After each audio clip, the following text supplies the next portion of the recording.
Howdy everyone, it's Sam. Hope you're doing really well. If you're new around here, hope I can get you to consider liking the content and subscribing to the channel. And if you are a regular around these here parts, thank you very much for the continuous support. The regular season of the 2022 NFL year is done. We're into playoffs, and just to let you know how my record went this year as far as my tips go, I've got my calculations a little bit buggered up, admittedly. You do the math at home.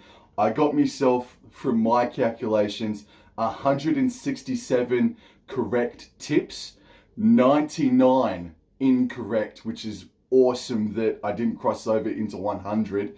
I might have though, considering my awful maths. And then there were 2 draws involved as well. So at 167 wins out of a possible 272, being that many games being played throughout the regular season, that gives me 61% success rate throughout 2022. And admittedly, there are 3 or 4 games that have just disappeared from the NFL calendar as far as my calculations go when I factor in those correct tips and the percentages as well. But that's what I'm sitting at. I'm sitting at 61%, and considering the absolute insanity that was 2022, I'm going to take that every single day of the year. Now, the time begins right now to get into the best part about gridiron football. It's playoffs time, baby. Yahoo!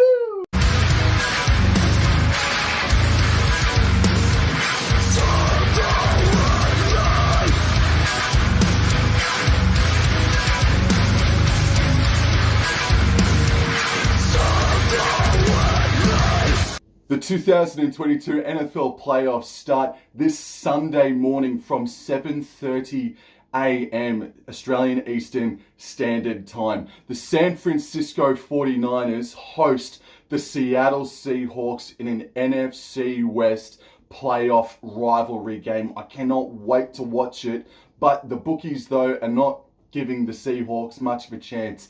Thanks to sportsbet.com.au, these odds were recorded at approximately midday on Tuesday, and the 49ers are deservedly favorites, but they're $1.18, whereas the Seattle Seahawks are $4.95 outsiders. That's pretty large odds on the Seattle Seahawks, man, when you consider that before this year, the Seattle Seahawks had won 6 of 8 matches since 2018 between these 2 awesome rivals.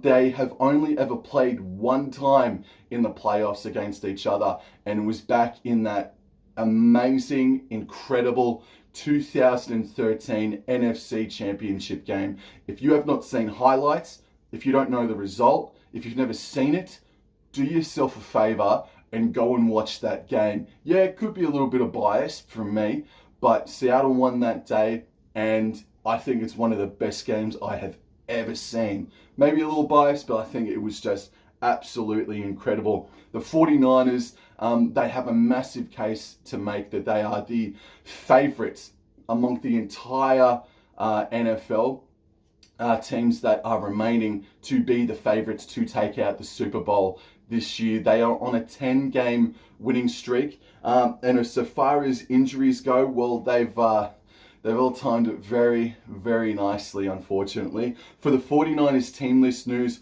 you've got Kevin Givens is expected to return this week after 3 weeks out with a knee injury. He's a defensive tackle. You've got Demetrius Flanagan-Foles. He's a linebacker, and he's a high chance, not locked in, but he's a high chance of returning after he suffered himself a knee injury. And may I reiterate, Kevin Givens did suffer an ankle injury, not an injury. I apologize for that. And also Deebo Samuel. He suffered an awful injury about a month or so ago, and he made his return last weekend and had himself a nice game. So he's knocked off the rust just in time to take on our Seattle Seahawks, or my Seattle Seahawks, I should say. And so far as injuries for the Seattle Seahawks go, besides the ones that we had to cop and deal with throughout the entire year, based off last week, nobody was injured from last weekend's game against the Los Angeles Rams, which is fantastic. Tyler Lockett is probably banged up, but absolutely he'll play. Geno Smith, man, absolute credit to the bloke. He has had an absolutely outstanding season, and not based as so far as true quality goes throughout many years of data, factoring years of data. But this year alone, Geno Smith, I mean, is he a top 10 quarterback in the NFL this year? I mean, maybe the Seattle Seahawks have left some points not to be desired, but Geno Smith's efficiency rate nonetheless, man, has been outstanding.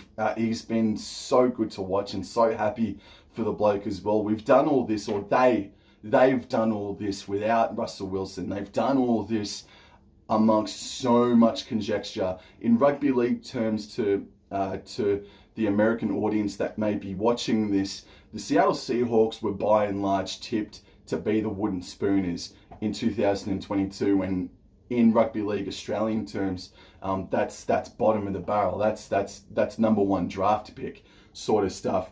Look, dude, I am not going to tip against my Seattle Seahawks. They've proved everybody wrong this year. They have another opportunity to do it this weekend, albeit it is going to be the toughest test of their season at $4.95. Really, really nice. Look, the things that they need to do this weekend to win, they need to, they need to form the Great Wall to stop probably the defensive player of the year in Nick Bosa to just stay. They need to shut down Nick Bosa.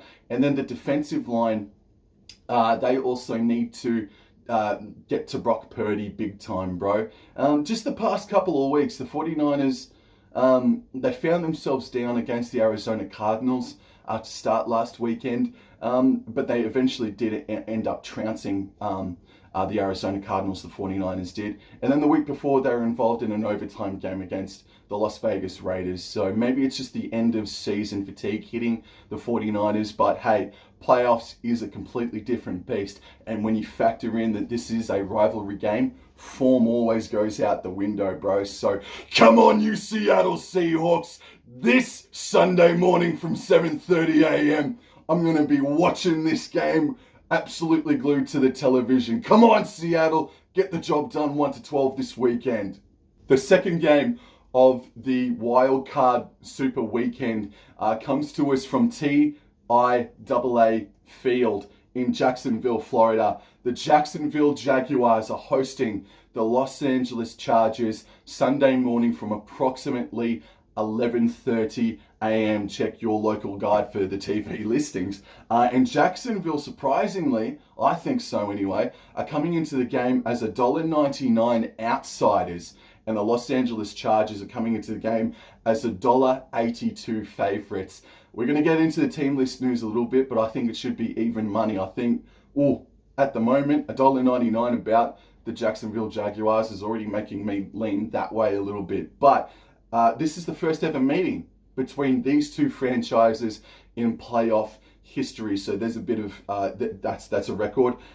These two met earlier this year, and the Jacksonville Jaguars absolutely belted the Chargers 38 points to 10 in Los Angeles at SoFi Stadium. So they can harken back to that and take a lot of confidence from that result. This is the first trip to Jacksonville for the Chargers since 2019, but good for them. They won on that occasion, winning 45 points to 10. So far as team list news goes, look, I think Jacksonville Jaguars are going to be, based off last week, going off of last week, they are going to be a clean bill of health. So that's great for their consistency. For the Los Angeles Chargers, man, for them to play a completely full-strength side for most of that game against the Denver Broncos in a game that they lost, and they ended up picking up a couple of injuries as well from that game. Man, that's rolling the dice and playing with the devil, Coach Stanley, for the Los Angeles Chargers, because the Chargers wide receiver in Mike Williams, he had to be carted off the field, and the head coach for the Chargers said that it was a back contusion. Now that sounds really, really nasty, but reading up the reports just before I started recording this, Mike Williams is a chance to play. When you hear back contusion and a chance to play only days later, you go a little bit cross-eyed, bro. But look, Mike Williams, unfortunately, he has been injury riddled for the past couple of seasons, and the Chargers need him, bro. Now, the Chargers, in my opinion, they've gone on a decent run, but they've beaten teams that are well below them, a level or two below them. So their form line can be a little bit shady, but then they went over to Denver and then they lost. They themselves were at full strength, but they got done in the end by the Denver Broncos. So Los Angeles Chargers form line, while it's okay, it's not trustworthy. Meanwhile, the Jacksonville Jaguars, bro, I really liked what they did defensively. They shut down Derrick Henry big time this past weekend. He was I wouldn't say ineffective, but Henry was not his blockbuster self. And just a special mention to a young man that I've never actually watched before, and his name is Travis Etienne. I think he was the running back. I think he was the running back for the Jacksonville Jaguars, or maybe he was a wide receiver. But in any event, what he did last weekend against the Tennessee Titans was so good to watch. He is a fantastic young player. And Christian Kirk, the wide receiver for the Jaguars, he had himself a game, and he's had himself quite the season as well. So too quarterback Trevor Lawrence too. But Justin Herbert at quarterback for the Los Angeles Chargers are going to keep this is going to keep this game very, very close, man. This could be a really, really fun game to watch. Also, this is the first time since 2017 that the Jaguars have played in the playoffs. It's the first time since 2018 that the Chargers have played in the playoffs. This is a flip of the coin, but for the bookies to have the Jaguars just a little bit outside, I'm going to take the value and I'm going to trust the form line of the Jacksonville Jaguars, and I'm going to take them to beat the Los Angeles Chargers 1-12. I think this is going to be a really, really good game. Monday, 4 a.m. Australian Eastern Standard Time, we've got the Buffalo Bills hosting the Miami Dolphins, and the Bills are $1.15 favorites, and the Miami Dolphins are $5.50 outsiders. They are the biggest outsiders of the weekend. These two clubs, or these two franchises, have met 4 times previously in the playoffs, and the record goes to the Buffalo Bills, 3-1. It has been a decade or two since the last time these two sides met in playoffs. This is Miami Dolphins' first trip to the playoffs since 2016, and these two sides, obviously being AFC East rivals, have met twice this season, and they've split the wins down the middle. For team list news for the Buffalo Bills, it looks like that they're going to be, while a bit bruised and banged up like every other side is this coming into the playoffs. I think the Miami Dolphins, man, they've caught the injury bug at the wrong time in the season, and their first string quarterback Tua Tagovailoa and Teddy Bridgewater are both in doubt, so they could play this game with their third string quarterback, but it does look like that Ted Bridgewater is going to be a more of a chance to play than what the third string quarterback or Tua will be. And also Raheem Mostert, the running back, looks like he's picked up a serious thumb injury from the Miami Dolphins. So the Dolphins, they are battered, they're injured, and they're not coming into this game against the high-flying Buffalo Bills in any great form. And to see what the Bills did last week against the New England Patriots after all that's happened, and all that's happened to them this season, bro, if they go on to win this Super Bowl, the Buffalo Bills, who would be my second pick to win it all, bro, it would be one of the all-time feel-good stories in NFL history, and it would make mainstream media and go all around the planet, man. I think that the Buffalo Bills are going to put a bit of a hiding, unfortunately.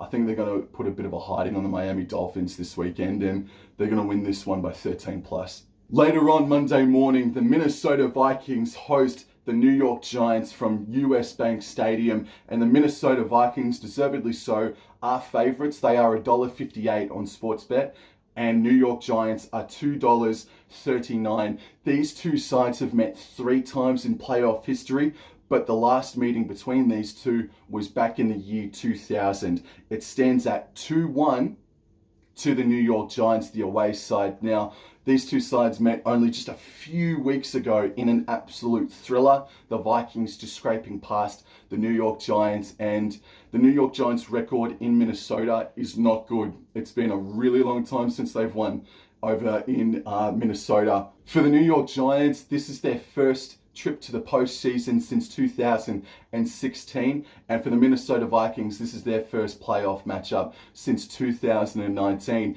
For team list news for the Minnesota Vikings, they rested a handful of players and expect them to come back. We're going to have Harrison Smith and Zadarius Smith and Brian Asamoah coming into the fold for the Minnesota Vikings. That will make them stronger, definitely with Zadarius Smith. And then for the New York Giants, they themselves too rested a handful of superstars, but none bigger than Saquon Barkley, the running back for the New York Giants. He was rested last weekend. He's coming into the game this weekend, and that's going to make New York Giants very, very deadly. This has the potential to be the game of the weekend.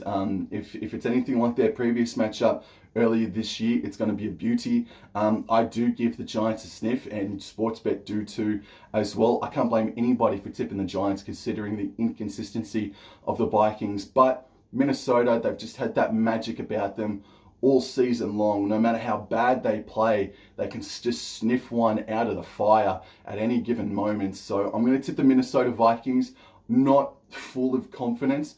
I'm going to tip them to win this game 1-12, but what I am confident in is I think that this is going to be the game of the weekend. And then kicking off at approximately midday on Monday, we've got the Cincinnati Bengals hosting the Baltimore Ravens in an AFC North rivalry game. The Cincinnati Bengals are coming into the game as favorites, $1.33. The Baltimore Ravens are $3.35 outsiders. Now, the history between these two sides, yes, they are AFC North rivals, and the 2 games that they had against each other this year, one being just last weekend, they've split the games between the two. And this is the first ever meeting between the Bengals and the Ravens in playoffs. Now, back in 1970, there was a playoff game that pitted Cincinnati Bengals up against the Baltimore Colts. But as far as the Baltimore Ravens franchise versus the Cincinnati Bengals franchise goes, this is the first time ever that this is taking place. Baltimore Ravens, they come back to the playoffs for the first time since 2020. So they sat out last year, much like the Seattle Seahawks did last year, and now they're back in playoffs. And they're coming into the game absolutely battered. So J.K. Robbins, the running back, did miss out last weekend. He looks like he's going to come back into the fold. And thank goodness, because the backup running back in Gus Edwards did suffer himself a concussion last weekend against the Cincinnati Bengals. And then you've got Lamar Jackson and Tyler Huntley, the first and second string quarterbacks for the Baltimore Ravens. Both are in serious doubt. I've been of the opinion that Lamar Jackson was going to pop up last weekend. I was of the opinion that Lamar Jackson will pop up the first week of playoffs, and there's still potential of that. And from what I'm reading, that on Thursday morning, Australian Eastern Standard Time, a decision will be made on Lamar Jackson. At the moment, I don't think he's going to play. I really don't think he's going to play. And Tyler Huntley did something to his shoulder, and he looks like to be in serious doubt as well still. So third string quarterback for the Baltimore Ravens. Yes, they do get J.K. Dobbins back as well. J.K. Dobbins back as well. But they are battered, and they're not coming into the game with the greatest of form line, with the greatest of respects. Meanwhile, for the Cincinnati Bengals, as far as their team list news goes, Tyler Boyd, he's on a bit of a watch list at the moment. He's a bit battered and bruised, but the man that they're going to miss is guard Alex Kappa. He did his hamstring last weekend, unfortunately, and I don't think he'll be playing this game unless if a miracle absolutely comes about. So I think while the Baltimore Ravens did take it to the Bengals last weekend with a third-string quarterback, I think the Cincinnati Bengals in playoffs, I think it's a whole new season now. The Cincinnati Bengals are going to win this game. I'm gonna say 1-12. I'll play it safe and I'll say 1-12 Cincinnati. And then to cap things off, on Tuesday morning, Australian Eastern Standard Time, the Tampa Bay Buccaneers are hosting the Dallas Cowboys, and the Cowboys are coming into the game as $1.54 favorites. The Tampa Bay Buccaneers are $2.26 outsiders. Both these sides have met in playoffs before, and they were in back-to-back years, back in 1981 and 1982, and you guessed it, the Dallas Cowboys won both of those playoff games. They met earlier this year at Dallas, and the Tampa Bay Buccaneers won 19-3 in Dallas, so they get some confidence harkening back to that game. But as far as injuries go, man, they're a bit battered and bruised. The Buccaneers last weekend lost to the Atlanta Falcons. Whoa, dude. And then the Dallas Cowboys themselves had an absolute shocker. They just didn't show up against the Washington Commanders. Wow, man. Wow, just really poor performances. Both these sides coming in underwhelming fashion. But for team listeners for the Tampa Bay Buccaneers, you've got Ron Hainsey, who did his hamstring last week. You've got Kyle Rudolph, a tight end, who's in serious doubt. Keanu Neal, who did his hip last weekend. Not dislocation or anything that nasty, but he's suffered an injury, and he's a second string safety. But the regular starting safety in Mike Edwards has been injured for the past few weeks as well, and is probably going to return, but he's going to come in, you would say, a little bit underdone too. Julio Jones was rested last weekend. So too was Vita Vea, defensive lineman. So look, they are bolstered a little bit, but they're still rather injured, bro. And then for the Dallas Cowboys, they're going to hope that they get Leighton Vander Esch back and Jonathan Hawkins as well, and they do look likely to. Every fiber in my being wants to tip the Tampa Bay Buccaneers, simply because Tom Brady is on the paddock, and that Tom Brady only played about three minutes, I'll say, cheekily, last weekend against the Atlanta Falcons. This Dallas Cowboys side, though, they are so unpredictable and hard to get a grip on, especially since their close win against the Houston Texans about 6 or so weeks ago now, man. They've just not been the same explosive side that they were to start the first half of the season. But dude, I don't know why. I just think the Cowboys are going to do it. I think the Buccaneers truly have been a poor side genuinely throughout this year. And I think the Cowboys are just a little bit more proven in that regard. I don't know. This is a flip of the coin game. It could be a great game. It could be a really ugly game at the same time as well. But I think they have more points in them. I think that's the reason why I'm tipping them. The Dallas Cowboys have more points in them. I think they're a little bit more fresher on the defensive line. And again, a lot of people are going to tip the Tampa Bay Buccaneers simply because Tom Brady's on that side. But the Bucs, man, they've not been good, bro. And I think the Dallas Cowboys, I think that they can rise to the occasion. And I'm going to tip the Dallas Cowboys to win this game 1-12. Yo, that's it for me this week. Thank you so much for the continuous support this weekend. Can't believe Seattle Seahawks are in the way they did it as well, bro. Last weekend before I go, I went 14-2. I only got 2 tips incorrect, bro. Do you know what happens if you get a correct round? Here in Australia, you put $20 on a full week multi and you get yourself back about $25,000. Like, fair income. I was so close last weekend. But look, hopefully I can get myself a full correct round this weekend. And again, I hope your team does really well this weekend, except for the San Francisco 49ers. And I'll talk to you guys in the next one. Adios.